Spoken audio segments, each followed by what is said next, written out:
Welcome to Expedition Networking, a special segment of the Networking RX podcast. I'm Frank Agan, founder and president of AmSpirit Business Connections, and your host for this program. For those of you who are familiar, on the Networking RX podcast, we share information and have conversations with experts, such as authors, researchers, and social scientists. And all of these programs are aimed at helping you learn how to become better at building professional relationships and understanding why they work. In this Expedition Networking segment, however, we're going to bring on successful entrepreneurs and unique professionals and explore their networking adventure and learn how they used relationships to create lasting success.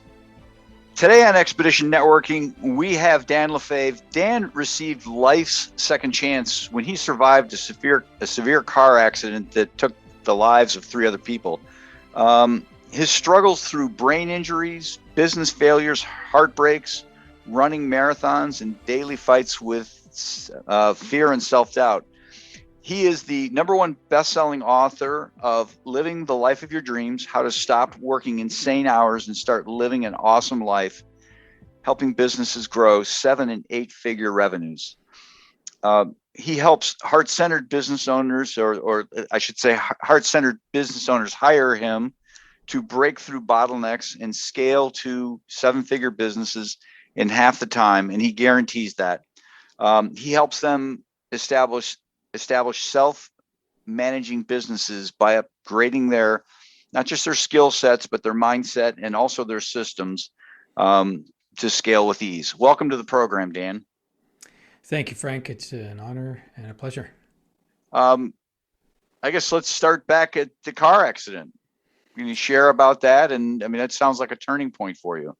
Mm-hmm. Well, it's very foggy from the standpoint of what I remember.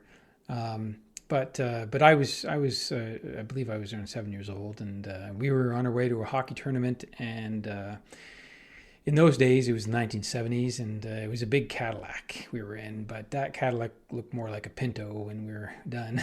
So basically, what happened was we were on a highway, and a drunk driver came across and hit us head on. And 2 people in the front seat, the parents of the family we were with, the son Cameron, who was there beside me, his parents perished immediately. That was it. They were front, in the driver's seat and the center seat in the middle, and they perished immediately. And so did the other driver that hit us. So pretty severe accident. I was not wearing a seatbelt. And, we didn't in the 70s, did we? Well, it was optional, right? Yeah. So it was optional. But anyway, I immediately took off like a rocket and hit the ceiling. And basically, I was gone. I was in a coma for 3 days and just out, completely out. Obviously it was a jolt. Like, it was a complete jolt. My brother was fine. My mother was fine. Just some minor injuries. And basically, the way I reflect on this now is it was a major jolt to how I looked at life. And I remember after the accident, looking at things like my father coming home, because my dad was a butcher. We had a meat shop, and it was 30 minutes drive away. And so my awareness was heightened now. I was watching for him to come home, and I can clearly remember this. We lived on a side street, so I could look down the street, and it was a long way to the intersection, and I could see lights reflecting off the garage door of this family. I remember their name was Delostrios. I remember I could see the lights reflecting, and every time lights would reflect off their garage door, I would know there's a car coming, and I would be, is that my dad? And I would stay up as late as I could watching for him. But that was just one thing, my awareness of life and death and the fragility of it. And then I started looking at the world differently and asking questions and looking at nature. And I think that, really had an impact on me. Like, my dad was a butcher, but he also was a hunter. So he taught my brother and I to hunt. Well, my brother's an awesome hunter, and he kills lots of animals probably every season. I don't know, check in with him, but I'm not a hunter. I'd rather shoot a camera. I realized that throughout the time that I was hunting, I never really had the opportunity to kill anything. Only shot one bird, a partridge, and so, so it really changed how I started looking at life and the world, and my place in this world. So, I think as much as it was harsh and it was challenging and it was tragic. People died. For me, it changed my outlook and the way I function. And I don't relate well to my immediate family, honestly. and I also have 60 to 70 cousins because I come from parents that have large families, like 13 in one and 9 in another. And I just don't relate. I don't have, I think because of that incident and because of the way I look at the world and the things I've done and even higher education, my family, my immediate family and my relatives, only 5 of my relatives actually went on to higher education. So, I just took a really different path from everybody else. And I'm really attributing it to I think that incident because it was life's second chance and really jolted me. So you're this well, how I describe you to people, and I talk about I talk about our relationship because I'm not your client, and I don't even know if I'm a target for you or a prospect for you, I should say. But you've been very helpful for me in understanding systems and processes and things like that. But I describe you as this Uber coach, right? I mean, you're really kind of a high-end coach. Um, but you didn't graduate high school and say I'm going to be a high-end coach. What happened? High school, you went off to college. Obviously, probably one of the first people in your family to do that. One of the few to go on and do that. What did you end up doing? What did you want to do? I did go on to university, and it was only because I attached myself to people that did that. Whether it's a girlfriend's parents who went to higher education, went to university or college, and I also there was another incident that happened in grade school. I received the class clown award in grade 8, and when I graduated. So Congratulations. yeah, whoa! I got the class clown award. Thank you so much. I can put that up on my mantle. So, it was, I was a class clown, so I was an attention seeker. So guess what? Teacher recommends that I go into general level in high school. Principal supports it. My parents have no idea. They're like, okay, fine, whatever they say. So I go into general level, and for the first 2 years, I'm in general level education, and I'm cruising through. I study an hour or so before the exam and I score a 90 to 100. And I'm not recognizing that. But then, through a girlfriend's parents, and they're educating me and asking me questions. They said, "Do you want to go to university?" And I said, "Yeah, absolutely." And I'm a 15, 16-year-old. Like, well, you're going the hard way. You're going to end up at college. You'll spend a little time there, and then you'll end up at university later. I'm like, well, that sounds like a waste. So anyway, I go and see the counselor. And I remember talking to the counselor and saying, well, I want to go to advanced level now. And she was trying to talk me out of it. Well, you've missed a year or so of advanced level education. It's going to be difficult. And I don't know what my words were, but my thoughts today are, well, what are my options? Right. I want that. I want the higher education. I want the fast path. I don't want to take the long, slow one. And so I went from having friends who were going to go on the path to becoming, having a trade or something like that, and they did, and that was their choice. And then I found other friends who are more intellectual and could study and learn and so on. And then that took me on the path to applying for university. I was accepted at all the universities I applied to. Not that my grades were great, but I did get accepted. And then I chose one and went for it. And I have to tell you, honestly, Frank, they tried to kick me out. I'm not academically inclined. I can study and learn and understand things and apply myself, but regurgitating information is just not for me. Right. But here's what I did. Because I had support again. I had, a girlfriend. At one point, she says, you got to, tell them your story, tell them your problems, and they'll let you back in. So I got let in twice, back in twice. Wow. To university. So basically, I'm good at learning. I have a lot of ability and capabilities. It's just that, studying stuff and regurgitating that just doesn't have any relevance, just didn't matter to me. So, but anyway, I got my degree, but then I went on from there to starting a student painting business.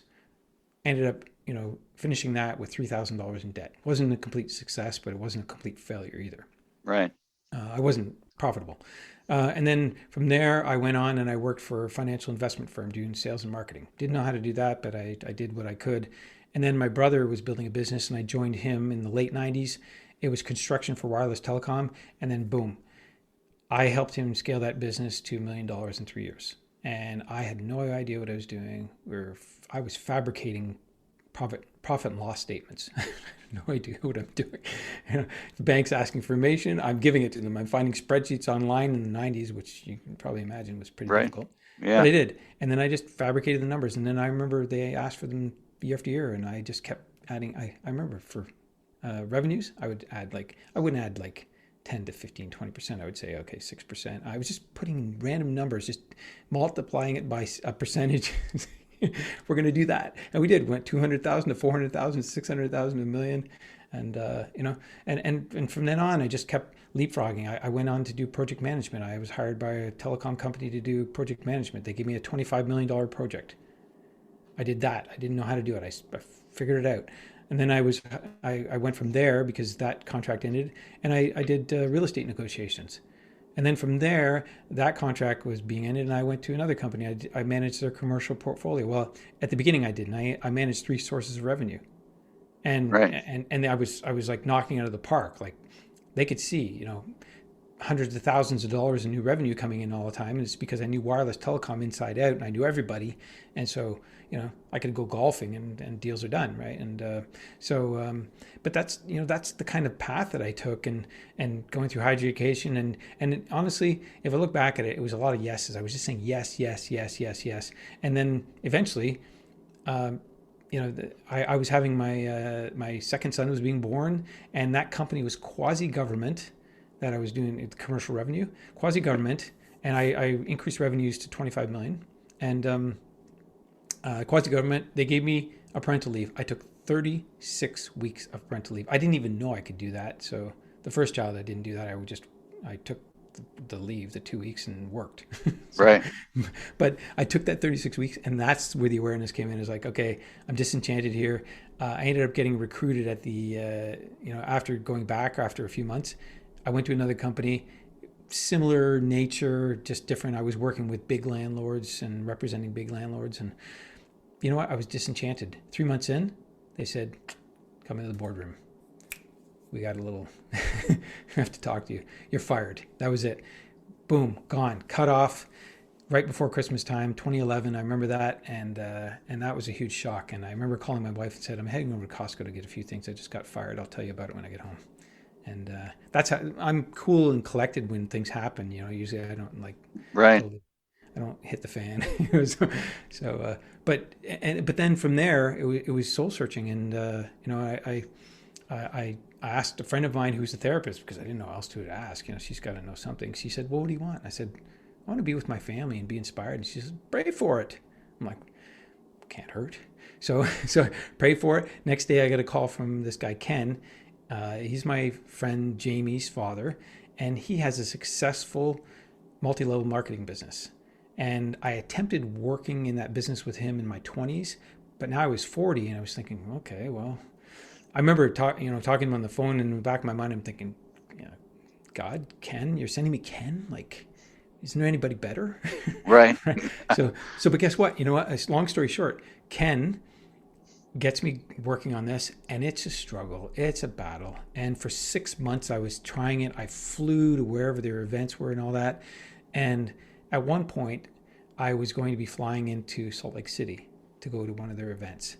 And before that, a friend of mine had given me Augmendino's work, the world's greatest, not the world's greatest salesman, but the 10 scrolls. And so if you ever looked at the 10 scrolls, it's a little booklet. Each scroll in it has little phrases. And I know them because I read them 3 times a day, every day for 30 days. So it's little phrases like this. I'll greet this day with love in my heart. I'll multiply my value 100-fold. So I knew, after reading them, I realized the benefit of that. But guess what? I had to learn about Augmendino. Well, I learned that he was with us and now he's gone. But Dave Blanchard was the CEO of Augmendino Corporation. So I follow Dave. I find a video. He was publishing a new book. He said, buy 10 of my books for $200 and give them to your friends, and I'll give you 8 weeks of coaching. And I thought to myself, I need some guidance. Thank you, Dave. So I bought his books, took his guidance, but then I looked up where he lived. Guess where he lives? Bountiful, Utah, right near Salt Lake City. Oh, okay. I messaged him. I said, Dave, I'm coming into Salt Lake City. Can we meet for coffee or tea? And he asked me a question, when do you fly out? And I said, Sunday. And he says, come and stay at my house. And I remember writing him back saying, well, Dave, there's a slight problem. I have a friend coming from Minnesota that's going to be with me. He says, bring him. I'm thinking, okay, invitation, right? Open door. And so Dave invites me in, and we watched a movie in his theater. We watched The Peaceful Warrior, very inspirational movie. And at the end of the day, because I'm inquisitive and I'll ask anybody anything, I said, show me where you do your magic, your office, because I see your videos. And he said, okay. So he brings me in. We're talking alone. After a short talk, he says, Dan, I think you'd make a great coach. So he saw something in me that I didn't see in myself. I came home. My friend was studying Bob Proctor's stuff. She connected me with him. I bought all of his programs. I paid $7,000. I'm good at saving money, so I had money. And so I bought all his programs, started consuming them. And then she suggested I talk with his team. I get on the phone with one of Bob's team members, his sales guy. And within 20 minutes, he says, let's get Bob on the phone. I'm like, okay, I don't know who Bob is. Fine. So that evening, I remember I went to network marketing meeting. Right after, get on the phone with Bob. As soon as he starts talking to me about becoming a coach, the transformation, the benefit it provides to people, and the building your own business, I was hooked. I felt it in my heart, my bones, and everything, and I said yes. And then he hit me with another $13,000. So I spent $20,000 to learn from Bob, and I kept saying yes. And the co-authoring of the book with Jack Canfield and Deepak Chopra and Dennis Waitley, same thing. I said yes. I found this person who did that. She connected me with a publisher, and I just kept saying yes, and I still say yes to this day. In fact, my method of doing things, I ask myself 4 questions every time. I make a decision, and if I get 3 yeses and a no, I step forward. I say yes, and I go, and I play a little game. So I have faith that life is guiding me. So if for some reason it's not a good step, I just play this game. I say, hey, I'm going to say yes to this thing. If it's not right, you better hit me over the head or stop this somehow, because I'm going. And that's my relationship with life. I have a partnership, and it works. And that might have been born of this accident that I was in, because again, I think life did hit me over the head, and gave me this awakening, this opportunity, this second opportunity. So I got life for a second chance when I had the accident, second one when my son was born. And Gotcha. Might be a third one coming. Okay. Let's shift gears a little bit, and this is kind of the perfect segue. Great story. You talked about how you got into coaching. Let's talk about your business and what you're doing. And I know you've got some new things you're putting together. Please share your various programs. Well, certainly, my thing is about making progress. Is all about creating a life worth living, and even a life worth dying for, because we're going to trade our life for something. So all my work is focused on that. And so it's about using systems and tools and practices, because what we do is going to cause things to reflect back to us. So our actions are going to cause reactions. So with the people that I work with, it's always about looking for evidence. What's showing up, who's showing up. Are annoyed and pissed off people showing up, or happy and successful people showing up. And so it's all about that, because ultimately everybody has what I call a mindset ceiling. They have a glass ceiling, and so they don't know what that glass ceiling is until we start drilling in and digging down and finding what that is. And once we do, though, then we can say, okay, well, we have to create, a new version of yourself, because Einstein said that the same mindset that caused the problem can't be the one that solved it. So think of it as a problem. So I help them take steps, incremental, subtle steps, so subtle that they don't alert their flight or fright, the amygdala. Because if they do, then old beliefs are going to come up, and it's going to go against what we're doing and what they're doing. So I just get them taking incremental steps, using systems and tools and practices and self-awareness, like what are their values and principles and meaning in life, and just becoming aware of that, because then they know what their identity is and what they want and what they can do to accomplish that, what their capabilities are. Everybody's capable of something. They're living two lives, the one they're living and the one they're capable of. And I'm all about what's the potential, what's the highest and best potential. So my systems are all about that, drawing at excellence, highest potential, and then reflecting and appreciating, because when we're in a state of appreciation and gratitude, we attract more of that to us. I can't imagine Richard Branson walking out of his door in the morning and holding his arms up on Necker Island and saying, oh my God, more sun and heat and the ocean, too much. So states of appreciation draw things to us. So people go from frustration to appreciation and stay in that state of appreciation and magnetize the opportunities. So, but it's a combination of things, but it has to be tangible.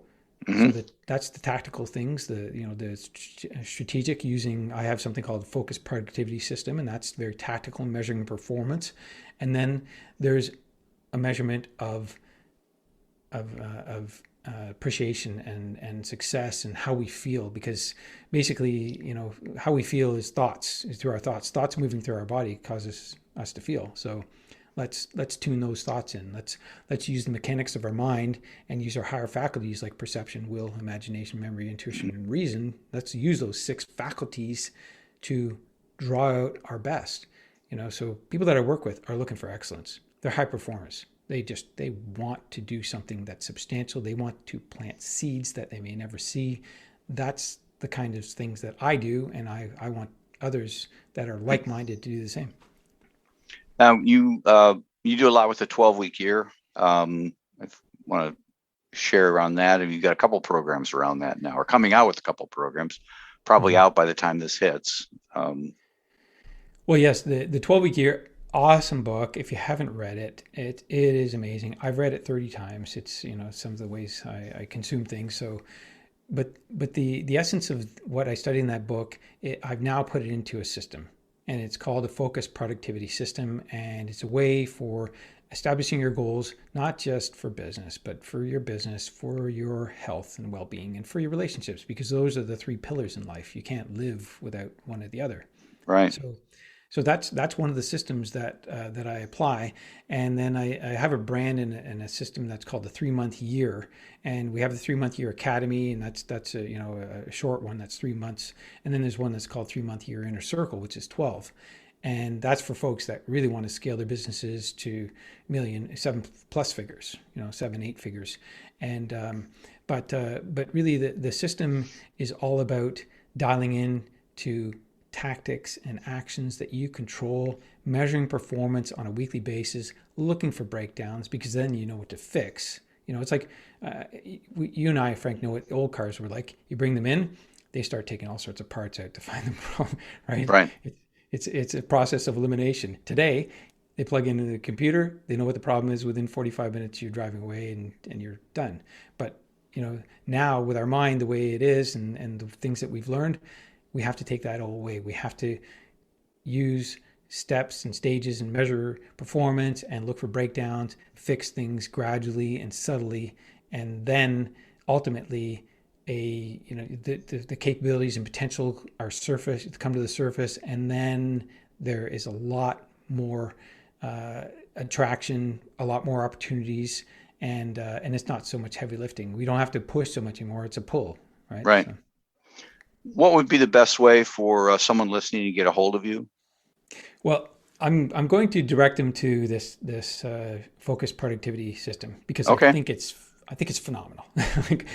And not because I didn't build it completely myself. I have wonderful people working for me and helping me, but it's they can get it at lefavecoaching.com/focus. So it's LEFAVE coaching.com/focus. And that's my website as well, LeFaveCoaching.com. You can check out things there. But the planner itself, you can grab it there. There's a video that shows you how to use it right on the planner. I give you a sequence of emails that help you set that up and use it. But if you really want to escalate your business and you're okay with having structure, because most people aren't strategic and tactical. Most people are one or the other. And this is a tactical system. So it's about setting the plan, having a roadmap, taking action, measuring performance. So that's the best way for people to find me. And I'm so excited about it. I give it away. I just love seeing people's results from using this. If they can go from 12 to 16-hour days to 3 hours a day and bored, that's a gift. So. Yeah. Well, I appreciate your time on the program today. Oh, thank you, Frank. I appreciate it too. It's been awesome. To wrap things up, remember, we're looking for some enterprising business types to join our team as franchisees of AmSpirit Business Connections. Our franchisees work with entrepreneurs, sales representatives, and professionals in their area to help them become more successful through networking and the exchange of quality business referrals in a structured weekly morning meeting.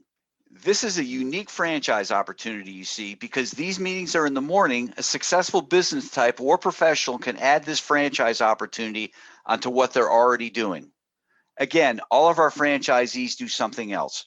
For a couple hours in the morning, a few mornings a week, these franchisees work the AmSpirit Business Connections model.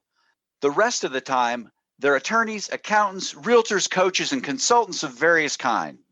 The wonderful thing is that not only do our franchisees realize a financial gain from operating the AmSpirit Business Connections model, but the business networks that they build and develop become a great source of referrals for their primary business as well. Perhaps you know someone, perhaps you are that someone. Whatever the case, to learn more about the AmSpirit Business Connections franchise opportunity, please contact me using the email in the show notes or the one we provide at the end of this program. Thanks for joining us on the Networking RX podcast. Please put what you've learned into action today and let us know if you have questions, comments, or ideas for future topics. You can email them to us at podcast@amspirit.com.